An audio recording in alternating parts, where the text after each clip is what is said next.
and emails. I mean, there weren't so common emails at the time.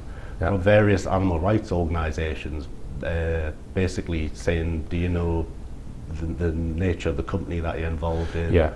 You see, my mind, when I hear something like that, goes to the fact that that could be a setup. It might not have been animal rights people complaining. It could have been representatives of NASA, for all you know, that do not want a civilian space program. You know what I mean? I'm not saying it was, but I can't imagine people who I know who are pro animal rights wanting to stop you developing a civilian space program. I mean, maybe they did, I don't know. But so one of these rockets, you got up to 5 kilometers in height, is that right? Yeah. All right. And so was your eventual intention to launch one and get one in orbit?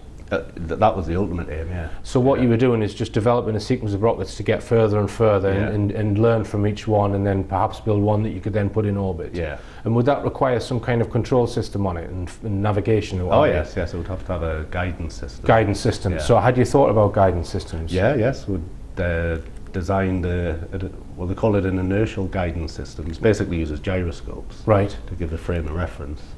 Right, and would that have any like direct control electronically to the ground, or would it be an automatic guidance system? It would have been automatic, right? Pre-programmed. All right, and so then once this kind of you'd lost the funding, you were approached to write a book. Just tell us about that, Dave. Yeah, well, I was actually approached just before we lost the funding. Right. From John Wiley and Sons.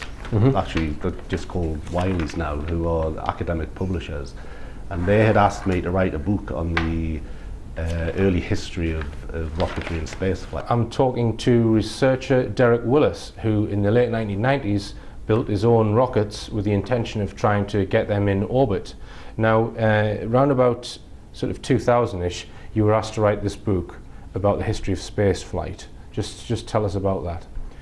Well, the basic concept of the book was that what we were amateurs trying to build rockets, and the origins of the whole space industry was with a group of amateurs at the beginning of the 20th century. Right, and so you then set about doing your own research for the history of spaceflight, and you come across one character called Dr. Willy Ley. So just give us some background on him. Well, Willy Ley was really the guy who started it all off in terms of getting a popular interest in rockets and spaceflight. He was born in Germany in 1909. He studied various sciences at university. He wasn't actually an engineer, but he was fascinated with the concept of spaceflight.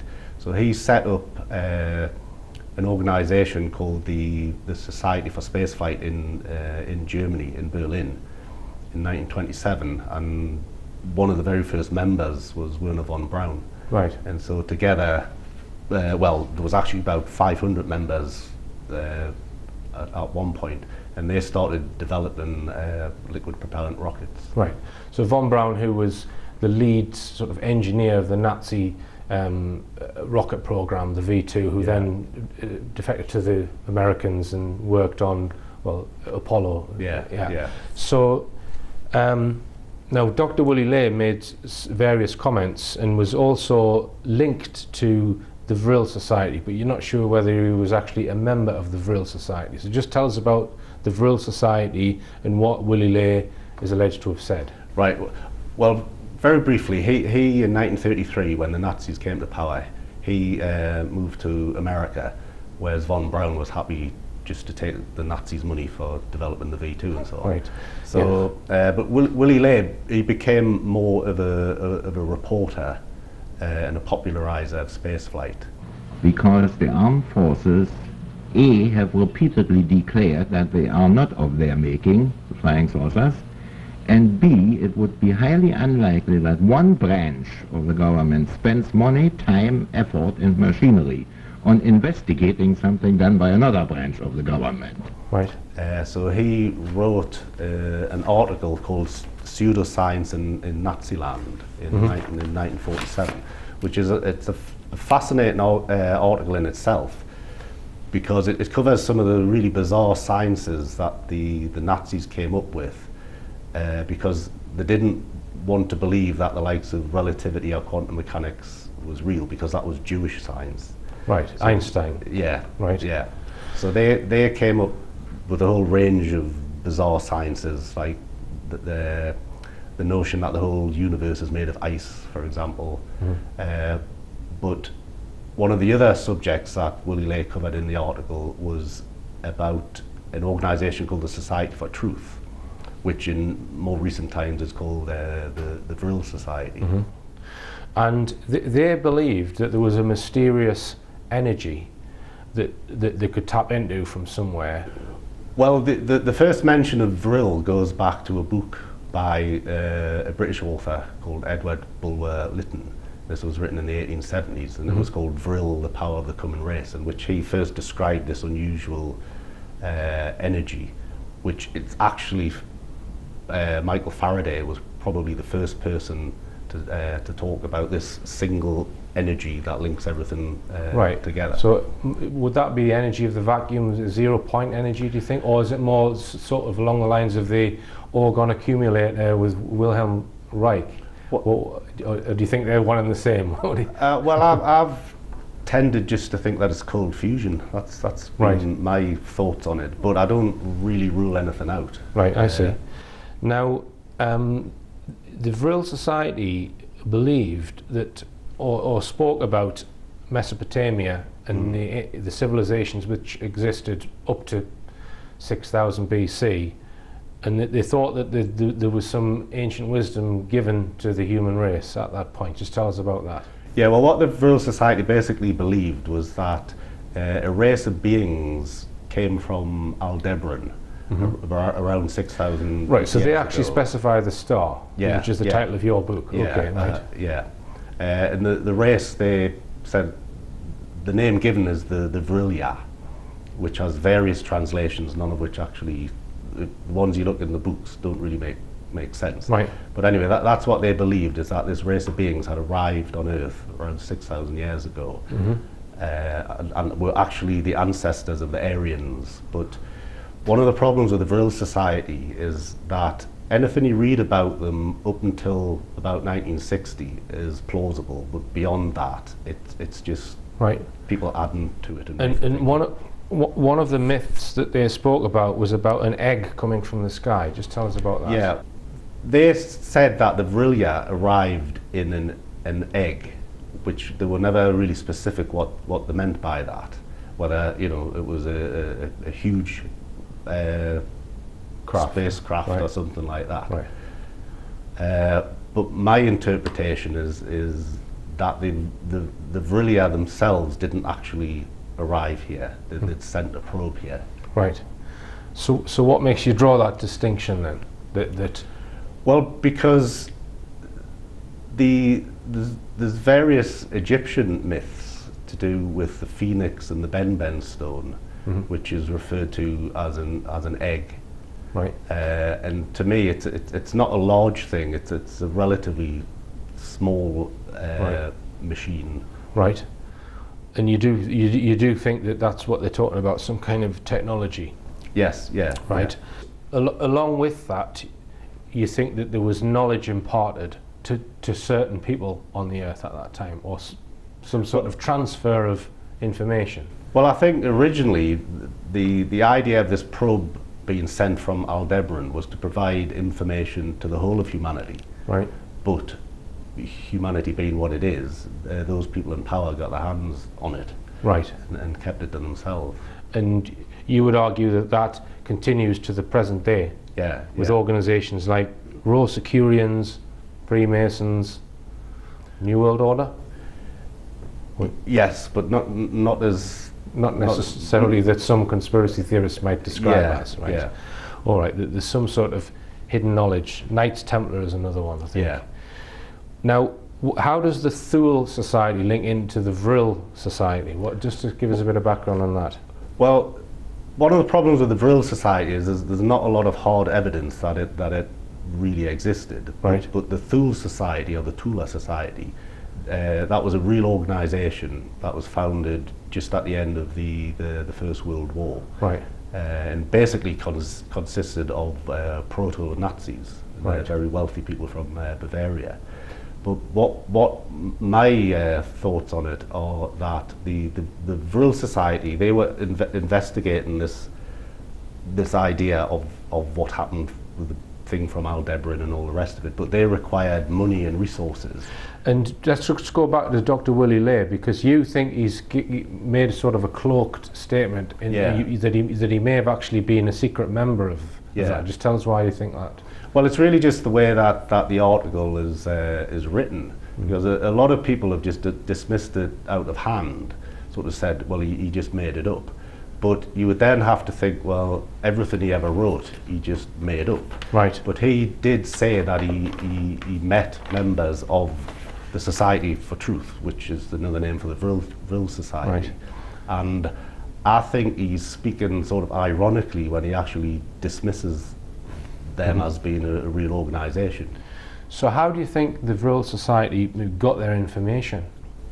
Well, I think it's been handed down through a tradition going back 6,000 years. Right.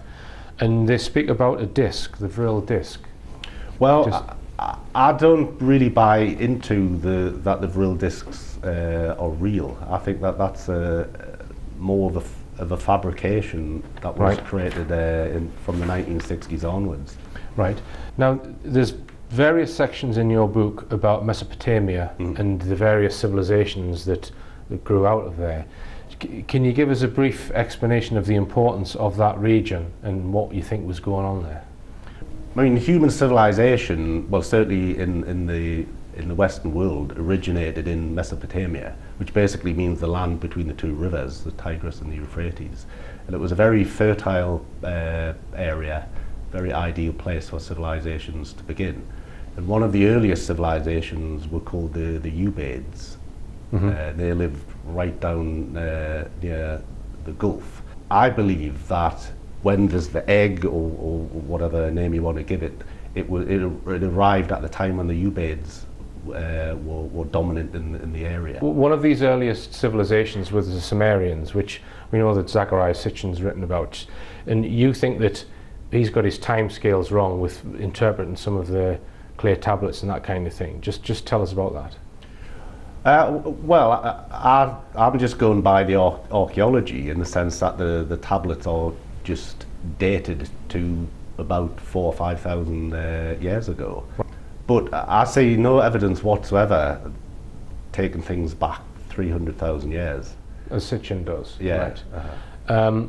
Now, one of the tablets, you've looked at some of these tablets yourself and tried to do your own interpretation. So just tell us about that. What have you derived that you think these important tablets are telling us? Well, the tablet that I looked at, it's really like a storyboard, right? Because firstly it's a star map. You can see there's a cluster of 7 stars, which is obviously the Pleiades, and the way they are arranged is they're pointing towards a big bright star, which is obviously Aldebaran, because if you look in the sky, that's how it works. Because the word Aldebaran actually means the follower, and it's following the Pleiades. So it's drawn attention to Aldebaran.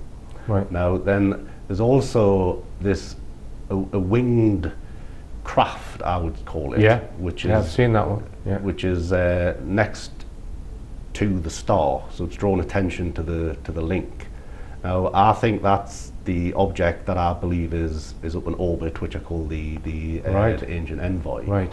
And below that, on the ground, is a bell-shaped object, which I believe is the capsule that was dropped from the orbit, as it were. I'm talking to Derek Willis about his book, The Aldebaran Project, and we were just looking at some Sumerian stone tablets, and you think we've got, one of them is saying where they came from, another one is saying what's up in orbit, and another one, or other part of it, is saying what landed on the ground. Yeah. Right, and you think that they're revering all of these objects because it gave them some sort of phenomenal knowledge, yeah? Yeah, yeah. So just tell us what that knowledge was, you think, that came out of this capsule. Well, I think it's basically the sum total of everything that the species from Aldebaran had accumulated. sciences and technologies. And you mentioned in your book that you think, imagine all the information on the internet, and it's like thousands of times more than that. Yeah. So what makes you think there's so much information given by that, you know, in this craft or whatever it was? Well, I think it's an inference that I'm making because that's what we are currently doing now with probes that we are sending out of the solar system. Yes. You know, my basic hypothesis is that the species from Aldebaran could see what was going to happen to their star and decided to send, you know, the benefits of their civilization to another species. And so that would include, you know, technologies that we can't even imagine now. So this sort of intervention, if we call it that, from Aldebaran and with this, both the satellite and the landing capsule, you think that accounts for the expansion in human knowledge around that time that just some historians don't seem to be able to explain? Yeah. Right. All right. Now, and you then go on to talk about Hermeticism. Just explain what that is and why you think it's important. Well, Hermeticism was really a sort of a synthesis of religion and philosophy. There was this, well, he's not really a god, but Hermes Trismegistus, which means Hermes thrice great, who was revered for his knowledge. And he received his knowledge from a series of books which allegedly came from the sky. Right. So I kind of equate that with the arrival of the messenger. Right, the belief that if humanity can achieve divine knowledge, known as the gnosis, of the workings of the universe, then by contact with the forces produced by the heavenly bodies, we can influence destiny. And you think that the elite have nabbed that knowledge? Basically, yes, yeah. Right. Yeah. All right, and you know, I think a lot of people would agree with you there. And Hermeticism was the forerunner to science. Yeah. Well, it's split two ways. You could say it's the forerunner to astrology and the occult, but on the other direction, it's the forerunner of science. Right. So just tell us a little bit about the Aldebaran star, how far away it is, and is it like the sun, and has it got any planets around it? Has Hubble discovered planets around it, for example? Just well, it's now a red giant. It's 65 light years away, but it's actually technically an orange giant, which means it stopped fusing hydrogen just a few million years ago, and it's just beginning to fuse helium. Right. But sort of right at the outset, one of the first things I did before I embarked on the whole research was to see whether Aldebaran could be plausible as a star where there could have been a planet with a civilization on. And the age of a star is very important. I mean, there's many people talk about species coming from, say, Betelgeuse and planets like that. Zeta Reticuli. Yeah, but the problem is, huge stars like that aren't very old. They're probably only 200 or 300 million years old. Right. So you need a relatively small star, about the size of the sun. And so Aldebaran is about 1.5 times the size of the sun in terms of mass. And its physical size is much bigger now. So it's of the order of 3.5 to 4 billion years old. So there was plenty of time for life to evolve on any planets orbiting. So you're comparing Aldebaran with the sun, and you're looking for similarities because you think that if it's life similar to ours, it would have a similar environment. And you also looked at Bracewell probes. Just tell us about that, because this is another thing that humanity has done or suggested that you think another race might have beaten us to. Yeah. So just tell us what Bracewell probes are.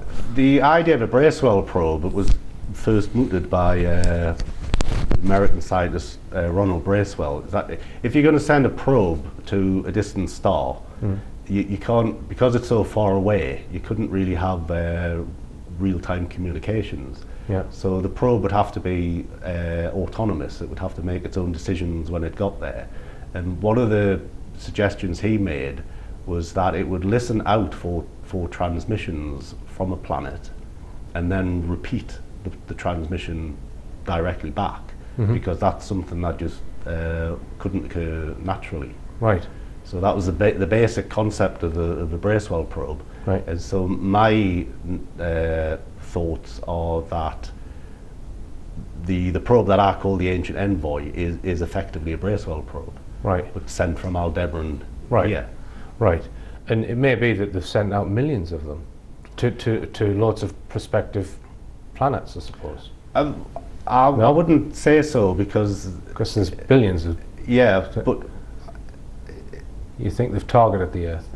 I think they have, because I think they would have observed the Earth. I mean, you know, we're only just now starting to see exoplanets around other stars. Yeah. Well, obviously they would have had far, far better instrumentation and would have seen that the Sun had a planet that was right in the Goldilocks zone, as they call it. Right. And so it was a good candidate for life being there. And some of the knowledge that you think may have been derived, that you think has been secretized, you give quotes of, well, knowledge truly is power, and you've got a quote from Aristotle saying that the difference between the educated and the uneducated is the same as the difference between the living and the dead. Yeah, it's a bit strong, that one, isn't it? Well, he was quite a character, I suppose, wasn't he? But, now, you also discuss some of the rumours of reptilian races and reptilian agenda, which do you claim that the whole reptilian thing started in 1983 with the film V? Or, I mean, we've got dragon myths and this kind of thing. Just tell us about your opinion on the reptilian phenomenon. Well, my view on the reptilian agenda is that it's an allegory. It's not really talking about shape-shifting reptiles. I think it's basically talking about what I'm talking about, but it's kind of been dressed up in a more sensational, metaphorical thing. Yeah, yeah. Right. I see. And that fear, which I speak about a lot, the promotion of fear in order to dumb down the masses, is linked to serpents, and fear of serpents. All right. Now, who are the Watchers? Well, where do they fit in? The Watchers began as good guys, but then their reputation was denigrated. My belief is that the Watchers were the people who, after the messenger arrived, there was various groups of people who had the knowledge. Who had the knowledge, yes. And there was the people who took it away secretly and had hidden it. But there was a group of people who they know of the arrival of the messenger, and they protect the knowledge that it exists. I see. And they are referred to in some ancient texts, and are referred to as ER or IR. And you've also write about the Tower of Babel. Well, I mean, what do you think that was? Well, I think originally, it was built as a library, which is where the messenger capsule was originally held. Right. But I think it was built, the dimensions of the Tower of Babel was conical, and I think encoded within that was information on the actual orbit. So, all right. So just to pop this question in, Derek, what do you think of